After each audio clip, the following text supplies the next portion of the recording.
To the Gauteng Education Department now. They continue to battle with severe overcrowding, particularly in township schools. In some schools, classrooms have more than 80 learners. Newzroom Afrika's Zola Sholwana reporting live from the Cosmo City Primary School. The situation appears to reflect the broader crisis in our education system. Let's go live to Zola Sholwana now. And Zola, good morning to you. Very difficult situation. I imagine for any teacher to try and teach 80 learners in one classroom, very difficult, probably impossible. How bad is the situation there? Well, Stephen, some people that we spoke to, parents earlier on, did mention that parents, or rather teachers, are really overwhelmed by the situation.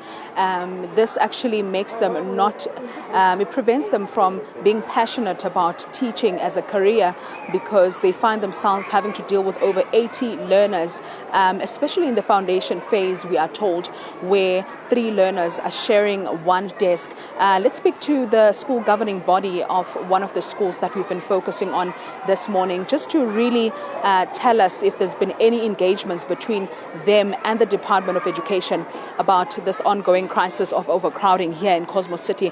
I would thank you very much for your time. As the SGB, have you had any engagements with the Gauteng Department of Education about the issue of overcrowding? Okay, good morning, Zola. Good morning to the viewers.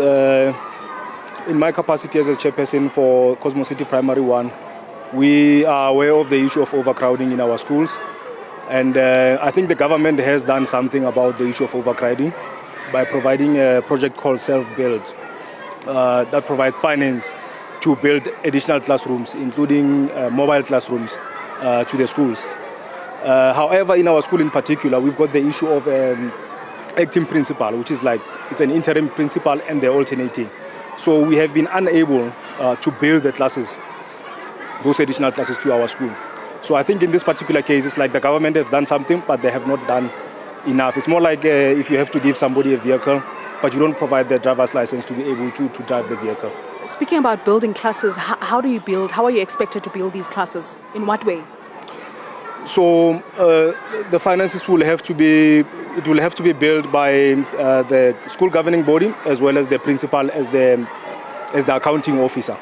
So the government makes the funds available for the building of the classes. So in our school in particular, we are behind because we haven't been able to actually build those classes, follow the process of building the actual classes. Are you also aware that some learners are required to bring chairs to school on a daily basis because the school does not have enough resources?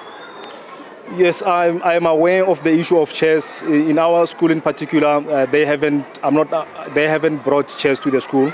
We have been engaging the acting principal, but most of the issues we are not able to execute because we have meetings and then we've got action plans. But those action plans, they don't come into action because I mean you can imagine Zola, if the head is not, if you don't have a headmaster, you've got a head, your hands, your body, everything will not function because of the head is not there. So we've got a lack of leadership crisis with the issue of leadership in our school. So any other problem that you can think of, it speaks to the head because the entire body reports to the head. Thank you very much, sir, for your time. That is the Deputy SGB Chairperson at Cosmo Primary 1. Steve, just a response on what the SGB Deputy Chairperson has said, the issue of not being able to do work on the other school, mainly because there's an acting principal who has been acting for a very long time. No, thanks very much. But acting principal, it doesn't mean that things must not happen at the school. Because if you are appointed as acting, then it means interimly things must move.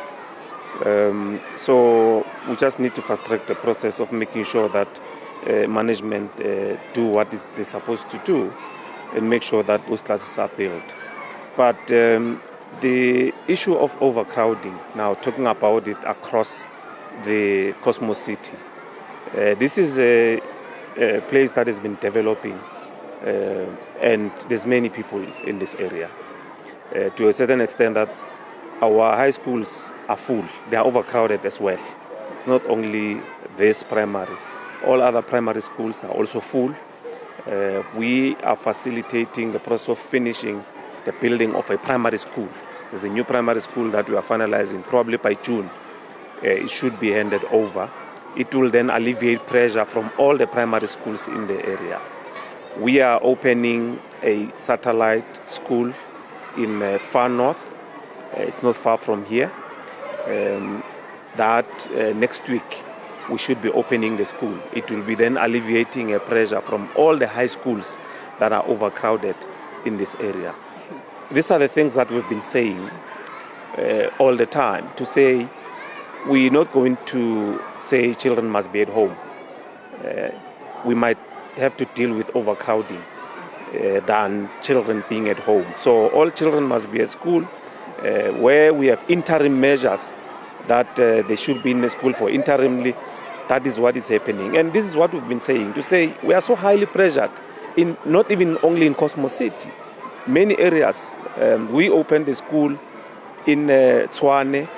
Parents are complaining that is next to a piggery. Sorry to cut you short there, Steve. There's also allegations that were brought forward by parents. I just want to hear from the department if you are aware of these allegations that some of these schools are accepting bribes from parents so that they can allocate them spaces in the schools. Are you aware of such? No, those allegations were made. But we called for information that can assist us, evidence, tangible information that can assist us. Nothing came. I mean, it's not only here in Cosmo City. Those allegations were in Tshwane West, where we are highly pressured as well. As you know that in Tshwane West, we are introducing satellite schools as well. There's a school called Railway. Many parents didn't want to accept the school. They wanted Gret Maret, they wanted Acacia, because there were then those allegations that officials are taking bribes. But when we call for information, give us evidence, because these are serious allegations which we need to investigate. But nothing comes. So it will be difficult really to believe that there is such allegations if people are not even willing to assist the process and make sure that we nip it. Last question briefly. Parents are saying some of their children have been asked to bring chairs to school. Why is that? Isn't the department supposed to make sure that a child has a desk and a chair at school? No, probably it's when maybe teachers want to be creative because of overcrowding.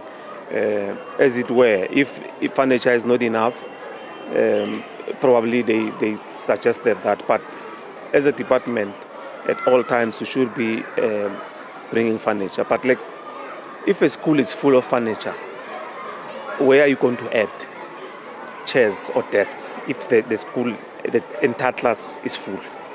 So it's an interim measure. I mean, if children, 3 of them, they're in the same desk, we are saying it's interim.